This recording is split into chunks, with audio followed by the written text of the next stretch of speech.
all species evolved successively from a common ancestor.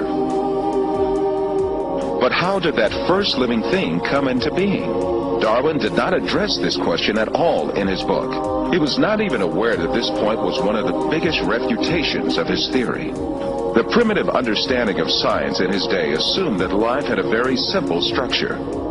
According to a theory called spontaneous generation, which was popular since the medieval age, it was believed that living things could easily arise from non-living matter. It was commonly thought that frogs spontaneously arose from mud and bugs from food leftovers.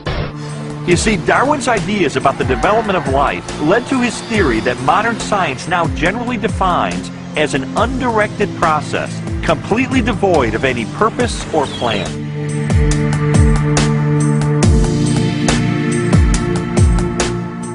Anytime anyone criticizes Darwin's theory of evolution, evolutionists immediately cry, it's about religion. Well, the claim that all skeptics about Darwinian orthodoxy or Christian fundamentalists stands refuted by me. It's obviously not true. I'm neither Christian nor a fundamentalist. In Darwin's book on the origin of species, there's only one illustration. It's called the Tree of Life. Darwin used it to explain how every species of animal and plant that ever existed on Earth had evolved from the same common ancestor through small, gradual steps over enormous periods of time.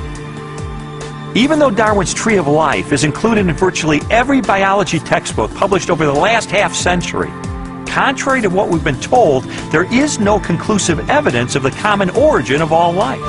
Perhaps the most damaging blow to Darwin's theory is the fossil record. The branching tree pattern of Darwin's theory is actually not seen anywhere in the fossil record unless we impose it with our own minds. So the Cambrian explosion is the most dramatic refutation of the Tree of Life. Charles Darwin offered a way to test his own theory. In Origin of Species, he wrote, "If it could be demonstrated that any complex organ existed, which could not possibly have been formed by numerous, successive, slight modifications, my theory would absolutely break down." And what Michael Behe and others have discovered is the existence of biological machinery that cannot be explained away by Darwinian processes. Darwin's failed predictions have in fact falsified his own theory.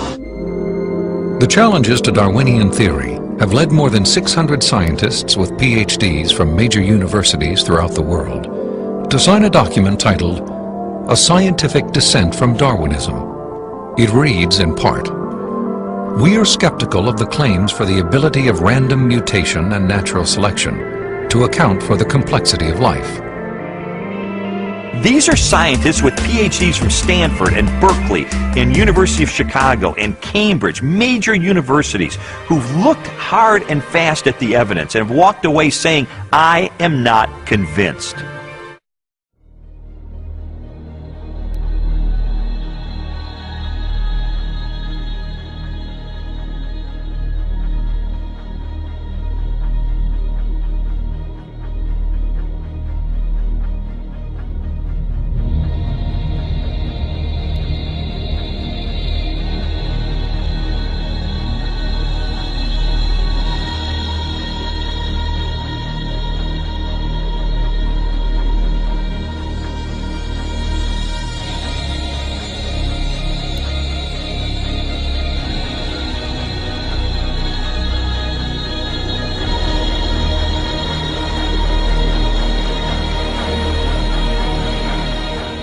In the same way that the Prophet said in a hadith sahih, عند كل جرس شيطان.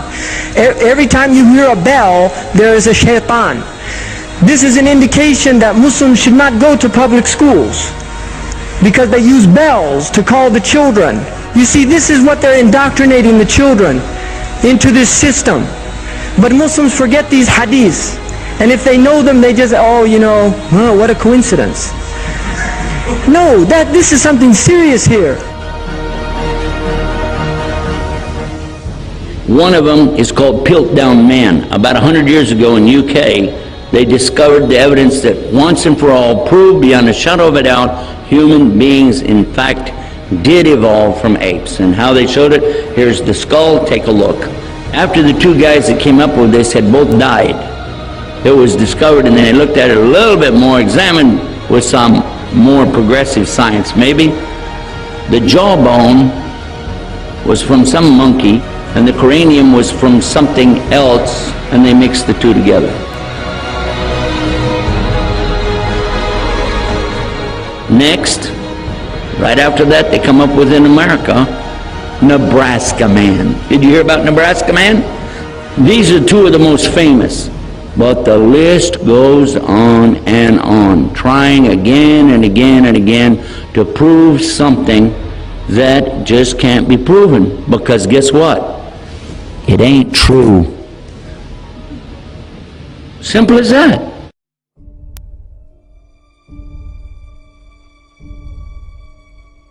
Arranging the skulls of these extinct ape species from the smallest to the biggest, and adding some skulls of vanished human races to the series, evolutionists concocted the scenario of human evolution. The project is literally the secularization of the world, to completely strip the world from religious beliefs. This is the project, and that is why it is called Novus Ordo Seclorum, a new secular or worldly order.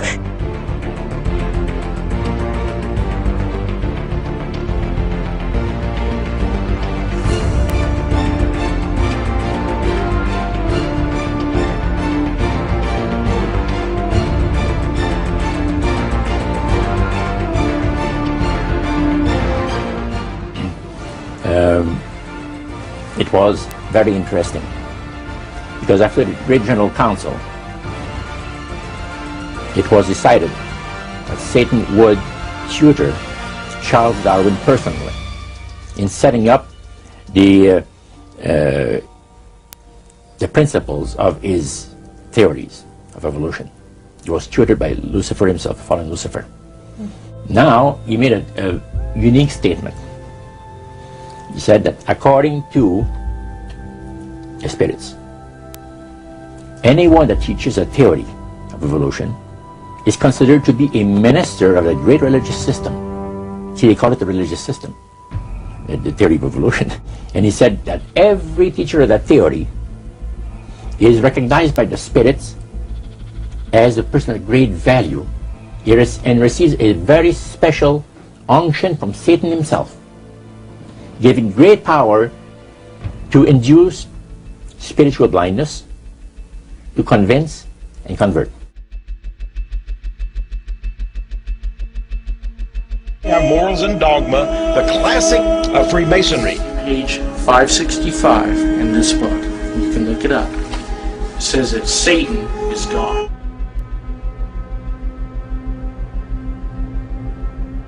One of Charles Darwin's on the right when he was a younger man. One of his ancestors, his grandfather, Erasmus Darwin, who was an evolutionist in the 18th century, 50 years before Charles.